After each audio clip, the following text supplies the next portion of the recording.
कोई व्यक्ति सिर्फ आधार, पैन कार्ड या वोटर आईडी रखने से भारत का नागरिक नहीं बन जाता। बॉम्बे हाई कोर्ट का बड़ा कमेंट। बॉम्बे हाई कोर्ट ने मंगलवार को एक अहम मामले की सुनवाई करते हुए कहा कि सिर्फ आधार कार्ड, पैन कार्ड या वोटर आईडी जैसे दस्तावेज रखने से कोई भारत का नागरिक नहीं बन जाता। कोर्ट ने यह टिप्पणी कथित तौर पर बांग्लादेश से अवैध रूप से भारत में प्रवेश करने वाले एक व्यक्ति को जमानत देने से इनकार करते हुए की। जमानत अर्जी दाखिल करने वाले उक्त व्यक्ति पर जाली और फर्जी दस्तावेजों के आधार पर भारत में 1 दशक से भी अधिक समय तक रहने का आरोप है। कोर्ट ने क्या कहा? जस्टिस अमित बोरकर की बेंच ने कहा कि नागरिकता अधिनियम के प्रावधान यह निर्धारित करते हैं कि भारत का नागरिक कौन हो सकता है और नागरिकता कैसे प्राप्त की जा सकती है, तथा आधार कार्ड, पैन कार्ड और मतदाता पहचान पत्र जैसे दस्तावेज केवल पहचान या सेवाओं का लाभ उठाने के लिए हैं। कोर्ट ने कथित बांग्लादेशी नागरिक बाबू अब्दुल रऊफ सरदार को जमानत देने से इनकार कर दिया, जो बिना वैध पासपोर्ट या यात्रा दस्तावेजों के अवैध रूप से भारत में दाखिल हुआ था।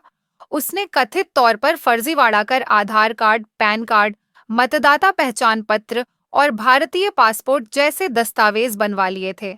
नागरिकता पर क्या बोले?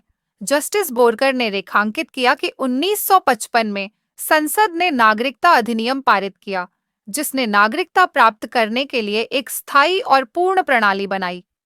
उन्होंने कहा कि मेरी राय में 1955 का नागरिकता अधिनियम आज भारत में राष्ट्रीयता से जुड़े सवालों पर निर्णय लेने के लिए मुख्य और नियंत्रक कानून है।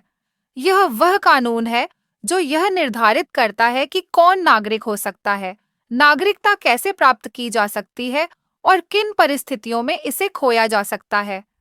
आधार कार्ड, पैन कार्ड पर बड़ा बयान। हाईकोर्ट ने कहा कि केवल आधार कार्ड, पैन कार्ड या मतदाता पहचान पत्र जैसे दस्तावेज होने से कोई व्यक्ति भारत का नागरिक नहीं बन जाता।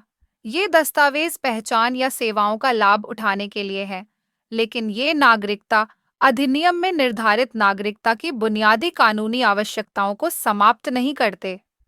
पीठ ने कहा कि कानून वैध नागरिकों और अवैध प्रवासियों के बीच अंतर स्पष्ट करता है।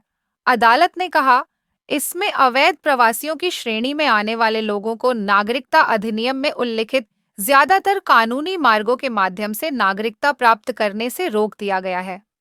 दस्तावेजों का सत्यापन और जांच अब भी जारी। बेंच ने कहा कि यह अंतर महत्वपूर्ण है क्योंकि यह देश की संप्रभुता की रक्षा करता है और यह सुनिश्चित करता है कि नागरिकों के लिए निर्धारित लाभ और अधिकार उन लोगों द्वारा गलत तरीके से हासिल नहीं किए जाएं जिनके पास भारत में रहने का कोई कानूनी दर्जा नहीं है। अदालत ने सरदार को जमानत देने से इनकार करते हुए कहा कि उसके दस्तावेजों का सत्यापन और जांच अब भी जारी है तथा पुलिस को यह डर है कि जमानत मिलने पर वह फरार हो सकता है, जो वास्तविक आशंका है। ऐसे ही खबरों के लिए देखते रहे एकता केसरी न्यूज और हमारे चैनल को लाइक और सब्सक्राइब करना न भूले। धन्यवाद।